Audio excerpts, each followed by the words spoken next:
So I'm in self-driving mode. So it doesn't like the...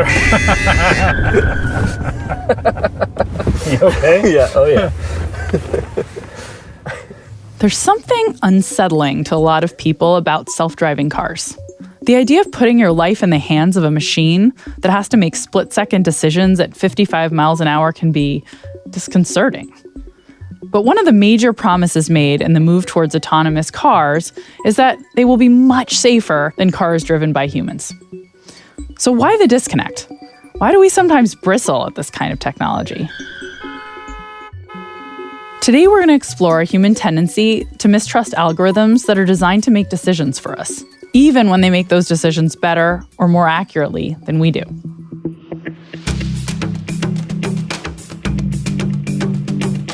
I'm Katy Milkman, and this is Choiceology, an original podcast from Charles Schwab. It's about decisions, big ones and small ones, along with the subtle biases that affect those decisions. We guide you through a world of hidden psychological forces that can influence college admissions, sports championships, and the way you travel. We isolate these forces in order to understand them and to help you avoid costly mistakes.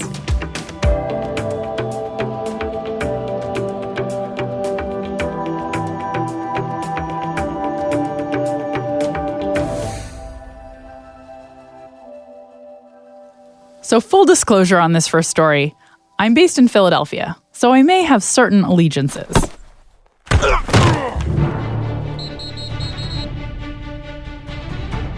If you're not a Philadelphia Eagles fan, you might find parts of this story hard to accept. But trust me, I am not falling victim to confirmation bias. It's the algorithms at the heart of the story that make it so interesting to me. At its core, it's the story of an incredible victory and how it nearly didn't happen. The 2017-2018 season was a historic one for the Philadelphia Eagles. The team won its first Super Bowl in a game against the defending champs, the New England Patriots. Of course, hindsight can make this win seem totally inevitable, but the Eagles' path to Super Bowl glory was anything but straightforward. I'm Michael Kist. I'm a sports journalist for Bleeding Green Nation. Bleeding Green Nation is quite a name. It's an online community for hardcore Philadelphia Eagles fans. Statistics, odds, tickets, player profiles, stories, you name it. It's a treasure trove of information. We wanted to mine some of Michael's deep knowledge about the Eagles to get a better sense of the way the team has been making key decisions, both on and off the field. The way that decisions have been made on the football field historically is there's a very conservative approach. Coaches have gone by their gut, not by the numbers. That's the romantic idea a lot of football fans hold on to. Picture a coach with a dog-eared playbook in his hands, pacing the sidelines and shouting decisions to players based on instinct and years of experience. But the story of the 2017-2018 Philadelphia Eagles challenges that classic image. First, let's go back a few years. Yeah, Howie Roseman started off as an intern back in 2000. Howie Roseman was only in his 20s when he joined the Eagles. But he was passionate about football, and he soon became a contract specialist. He also had a keen eye for player talent. In fact, he was so successful, he moved quickly through the ranks. He became the youngest GM in the NFL at that time at 34 years old. General manager at 34 years old. Not bad. In 2010, Howie Roseman hired a young Harvard grad named Alec Halaby to help him evaluate players. He had a particular emphasis on integrating traditional and analytical methods in football decision-making. So Roseman would watch film on a player, and then Halaby would be behind him and check him, basically. So Roseman would say, I've seen this on the film. I like this player for this reason. Halaby would come and say, well, the analytics say this about his size profile, his speed profile, his production, his background, and this is why this might not project the way that you see it just based on his films. So Roseman had good instincts, but he knew his limits. He relied on Halaby to analyze players' stats using custom algorithms, sets of rules they would follow in making their calculations. Halaby's analysis helped Roseman make better-informed decisions when acquiring players, and the data he used had lots of detail. beyond a regular stat line of receiving yards and catches. It goes into much further detail on the number of routes that they've run, where those catches come. Are they deep? Are they short? Things of that nature. This might remind you of the book or the movie Moneyball, about a baseball general manager and a statistician who find an incredibly cost-effective way to improve the Oakland A's roster using data analytics. And if you know that story, you might remember that a lot of the scouts and officials with the team were uncomfortable relying on this kind of analysis. They instead wanted to rely on their instincts and their years of experience. The Eagles faced a similar challenge in 2013 with a newly hired head coach named Chip Kelly. Kelly had a traditional approach to building the team roster that didn't quite gel with Howie Roseman and Alec Hallaby's number crunching style. What you had was Chip wanting more control over his roster to build the team in his mold. Chip Kelly pushed so hard to build the team roster his way that after a couple of years, Roseman and Chip Kelly didn't speak very much with each other, and Howie Roseman lost a lot of his power at that point, and they decided to give all of the final roster decisions and who they would bring in and who would go out. They put all of that on Chip Kelly. So with Kelly in control of the roster decisions, the algorithm-based approach for player evaluations went out the window. Howie Roseman was quote-unquote elevated to executive vice president of football operations, but he was also banished from making football and player-related decisions after losing this power struggle with Chip Kelly. So because of that frayed relationship with Chip Kelly, they were no longer using the algorithm, the analytics model that Howie Roseman had built with his front office staff. Howie wants to be shown the data to prove him wrong. He wants to be correct more than he wants to be right. Chip Kelly always wanted to be right. According to Michael, Chip Kelly's approach to acquiring players was based on instinct and optics. He sought out quarterbacks who looked the part. He made offers to players whose character he admired. He avoided players with character issues regardless of what the data said about their performance and profile. When he gets to the NFL from 2013 to 2015, he was at or below the league average when it came to aggressiveness on fourth down decision making. I'll explain fourth down decisions in a bit. But in short, Kelly's approach wasn't working. For me, that has to do a lot with Chip Kelly shunning analytics, having that traditionalist gut feel about players, and then also mixed with your ego, you know better than what the data may tell you. I would say the straw that broke the camel's back for Chip Kelly getting fired is the fact that they didn't make the playoffs. So we have a situation where Howie Roseman was forced to take a back seat to a strong-minded head coach. But in 2015, Roseman returned to the driver's seat. He was reinstalled as general manager, and he brought back his algorithm-based approach both for personnel moves and, as we'll see shortly, for decision-making on the field. When Howie Roseman comes back as general manager, he wasn't reaching out for big money free agents. He invested in the players that were in the building that he felt fit the culture, fit the team, and also due to their analytical profile, their production profile, knew would be long-term successes. Roseman was playing the long game, but that didn't mean it would be smooth sailing. Going into the 2017 season, there was a lot of doubt about this Philadelphia Eagles team if the pieces would come together. But that doubt soon turned into excitement. The Philadelphia Eagles end up winning the 2017 NFC East with a record of 13-3.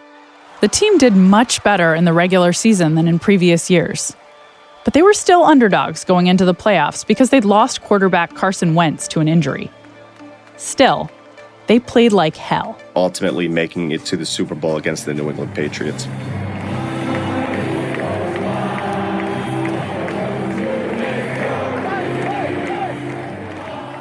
Going into the Super Bowl, the Philadelphia Eagles were starting quarterback Nick Foles, but he wasn't the starter all season. Not only were they missing their star quarterback, they were facing football royalty. Being the underdog against the New England Patriots, a team that had been there many times before, against an all-time great quarterback in Tom Brady. Facing Tom Brady and the Patriots, who'd won last year's Super Bowl. Imagine the pressure. And yet, being the underdog in that situation did not intimidate them. They embraced it. They get into an absolute boat race, as they would call it, a high-scoring game with the New England Patriots, where they're just dueling it out, scoring points on each other left and right. So the score is 15-12. The Eagles are up on the New England Patriots, who have been in this situation 1,000 times. So they're there to slay the dragon, and they get a 4th-and-1 situation late in the first half. Okay, let's pause the action for a minute. The Eagles have 4th-and-1, which means they're on their 4th down and need 1 yard to get to a first down. What to do next is always a pretty tricky decision in football. If you're not a fan of the sport, let me explain. The team in possession of the ball has a limited number of downs to advance 10 yards or more towards the other team's goal line. If they don't make it in 4 downs, possession goes to the other team. On 4th down, a coach has to make a key decision. Do they go for it and try to make it to 10 yards?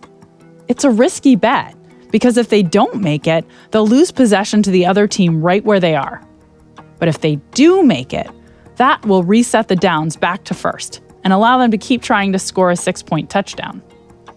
Another option on 4th down is to make a safer bet, and depending on their distance from the goal line, either try to kick a field goal worth only 3 points if they're close enough, or punt to their opponents, pushing them back as far as possible.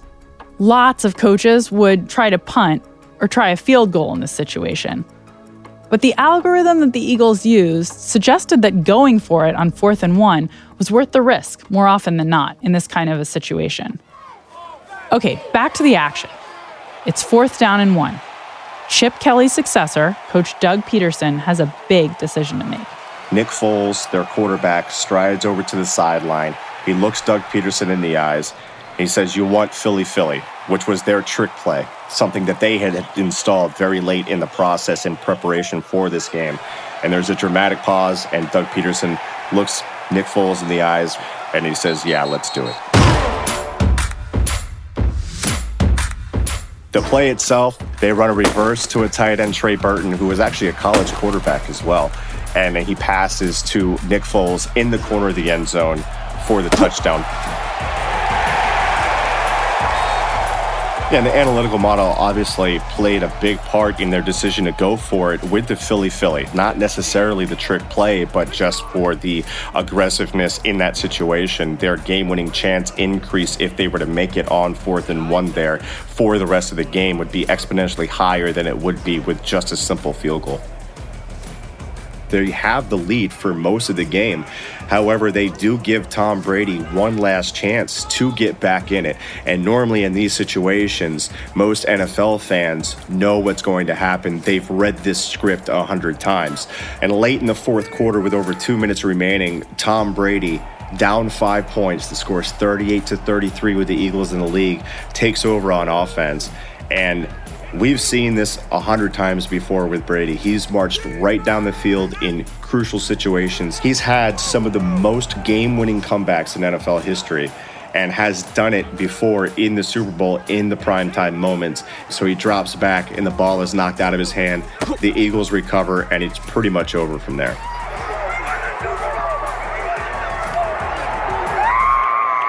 The confetti hits, everyone's celebrating and the game's over. It had been nearly 60 years since an NFL championship had been brought to the city of Philadelphia.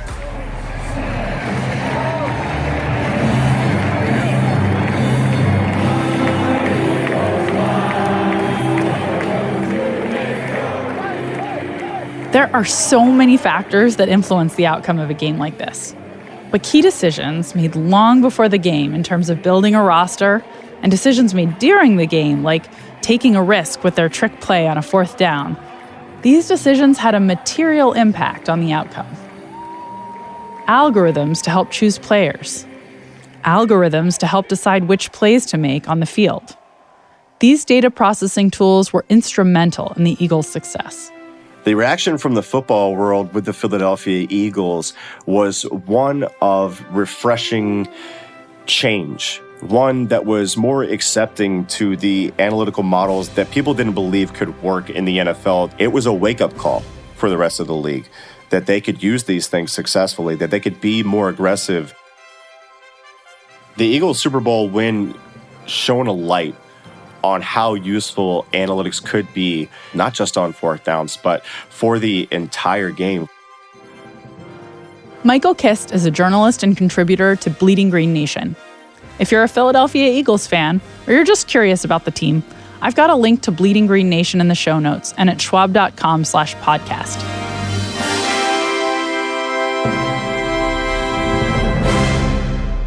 So let's talk for a second about why I shared this story in today's episode. The key is that I'm interested in how frequently we see people dismissing advice from algorithms in spite of its incredible power. We had evidence long before the Eagles won the Super Bowl that well-designed algorithms could make a big difference in sports. The Oakland A's baseball team, as detailed in Moneyball, proved this years ago. But Major League Baseball took a long time to widely adopt this kind of approach to analyzing data. And the NFL has moved even more slowly. It's this peculiar resistance to algorithms that we'll dig into. Algorithms are everywhere, and in lots of cases, we get used to trusting them. Think of Google Maps and the directions it provides, or Pandora or Spotify or Netflix recommendations, and that forecast on Kayak of whether the flight ticket you're looking to buy will get more or less expensive over the next month. But the thing is, until we acclimate to them, we're often really resistant to shifting away from our personal judgment and relying on algorithms. I want to switch to talking about another area where we see this tendency to mistrust them. No need to open it. No. Using my own hands like a chump. I'm Andy. David. Nice to meet you, David. Nice to meet you, too. We've sent our intrepid producers out on the street for an experiment in a Tesla Model X. It's been outfitted with the latest version of the company's autopilot software. We're going to test the idea that people often mistrust algorithms, but that they mistrust them less when they have the chance to offer some input into how the algorithms behave. We have 3 different passengers, David, Mark, and Lori, and they're on 3 different trips. I'm Lori. Nice to meet you, David. Nice to meet you. Oh. Hello, sir. How you doing? I'm well. So we're going to go for a little drive, Okay. and we're going to do kind of a little experiment. All right. I'm going to give you this. It's a Bluetooth-enabled braking system. Okay. So if you get, at any point, if you get uncomfortable, I want you to hit that button, right? And this will break the car. Yeah. Okay, this seems intuitive. Giving people some control should make them feel better about trusting their lives to a computer program, right? But here's where things get interesting. How are you feeling right now? Nervous. I'm not doing anything. Yep. That makes me nervous. So I'm in self-driving mode. Were you braking? Nope. So it turned the steering wheel for the curve and it braked to avoid rear-ending this car. So if you take a right here at Clark, then you can Look, I'm not turning. Oh.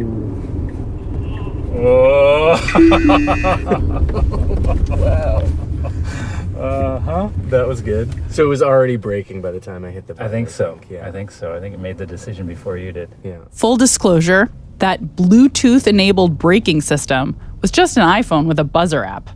And whether or not our participants believed it would make a difference, they ended up using it quite a lot. I'm going to go back into autopilot now. We're going to try a lane change. Watch this. Oh, it's doing itself. Okay, that's weird that it did that. Look at that.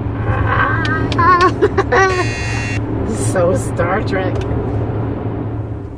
There we go. So it does it doesn't know? like the...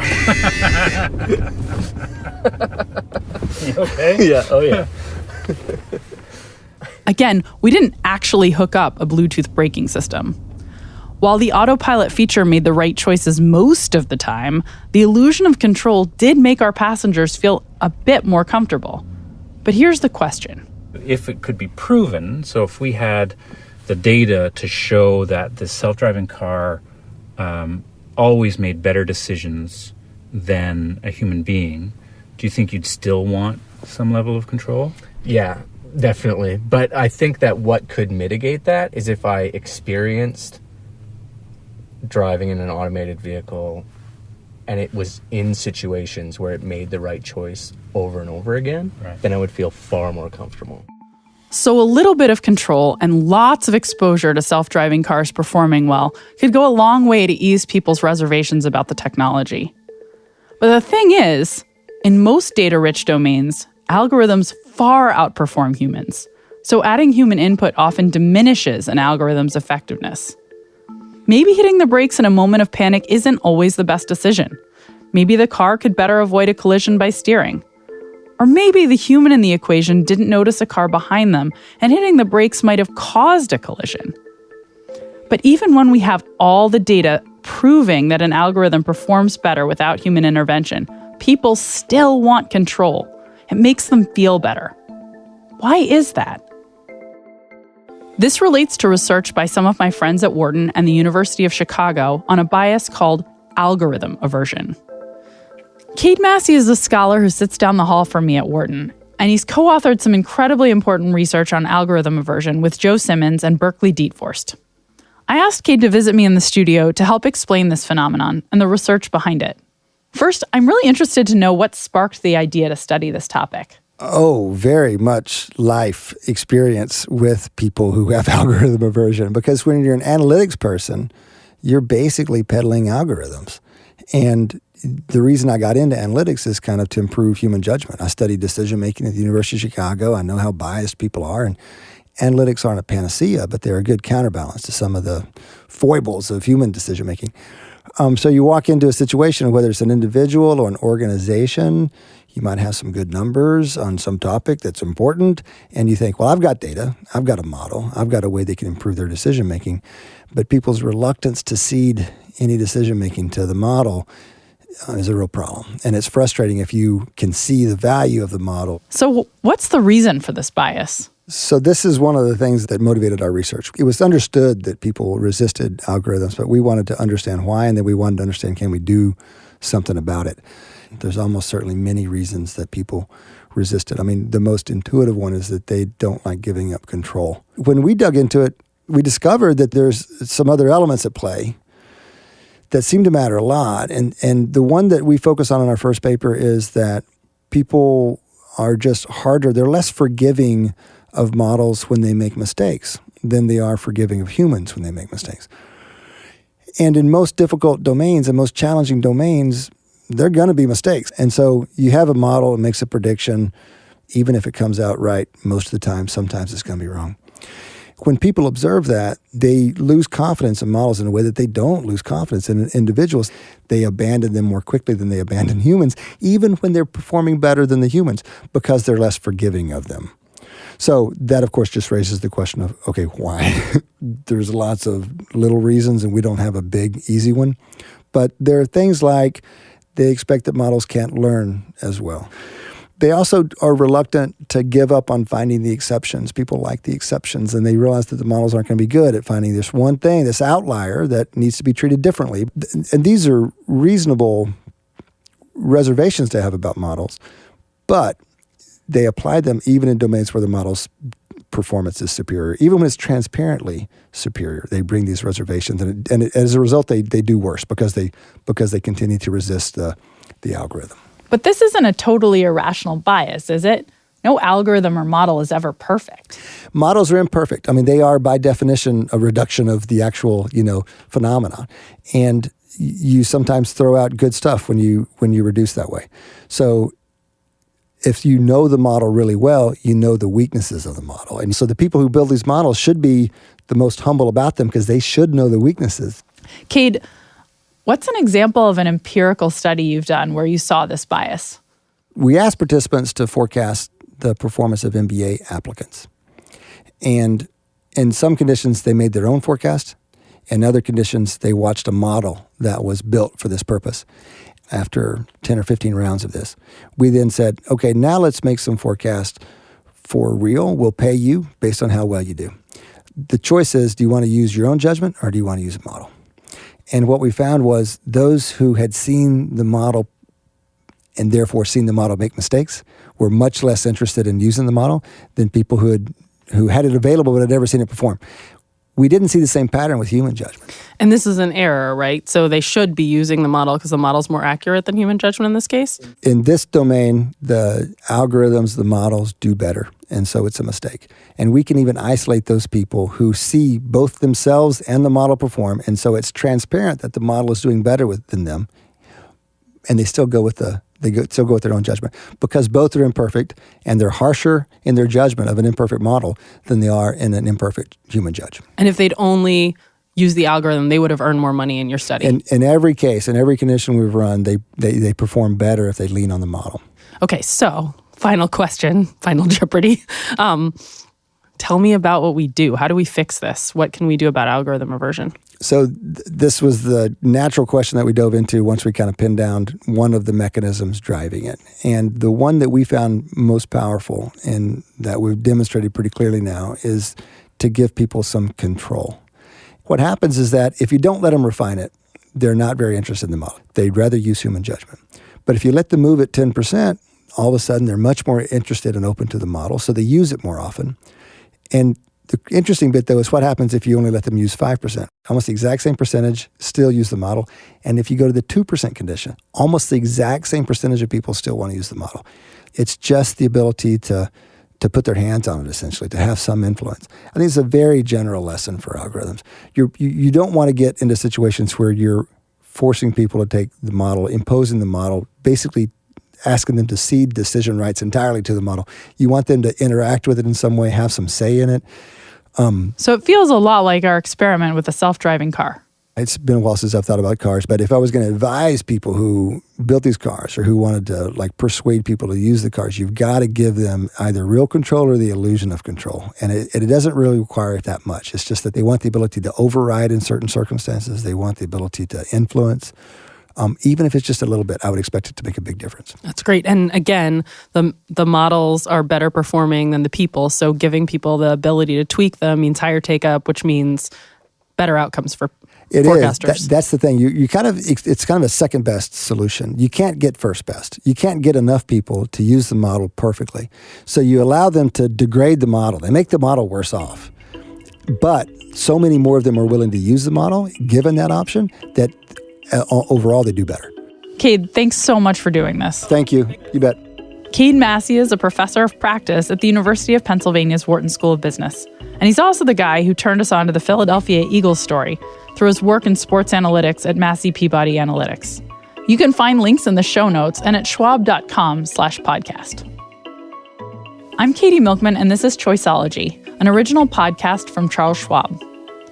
Biases can affect your ability to stick to a financial plan. That's why Schwab also offers the podcast Financial Decoder. It's designed for people who want to make better decisions with their money. Mark Riepe, head of the Schwab Center for Financial Research, hosts the show. Mark and his guests dissect the financial choices you might be facing and offer tips to mitigate the impact of biases on your financial life. You can find it at schwab.com/financial decoder or wherever you listen to podcasts. So a nice thing about Cade Massey's visit today is that he really dug into how to fix algorithm aversion. And I'd like to talk a little bit more about that important advice just to drive it home. These days, with machine learning and other sophisticated analytics tools, the benefits of using algorithms are profound. But the work Cade described shows we don't do it enough. And there are two things that help. First, don't focus on the algorithm's mistakes, or you'll overweight them. When people hadn't watched an algorithm perform and make mistakes, they weren't nearly so algorithm averse. So that suggests we should try to look away from algorithmic errors when we know overall that the algorithm has outperformed human judgment.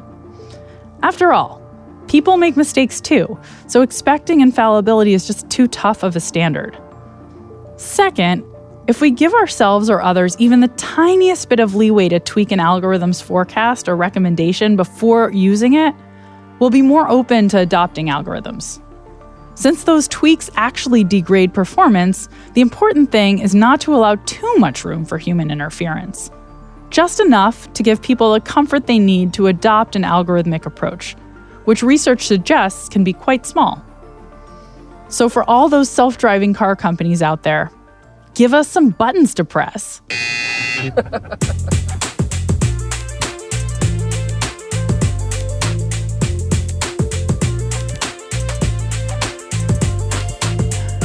You've been listening to Choiceology, an original podcast from Charles Schwab. If you've enjoyed the show, leave us a review on Apple Podcasts. And while you're there, you can subscribe for free. Same goes for other podcasting apps. Subscribe and you won't miss an episode. Next time on the show, we'll look at the way people tend to overvalue things they own, and we'll get perspective on this bias from Nobel Prize-winning economist Richard Thaler. I'm Katy Milkman. Talk to you next time.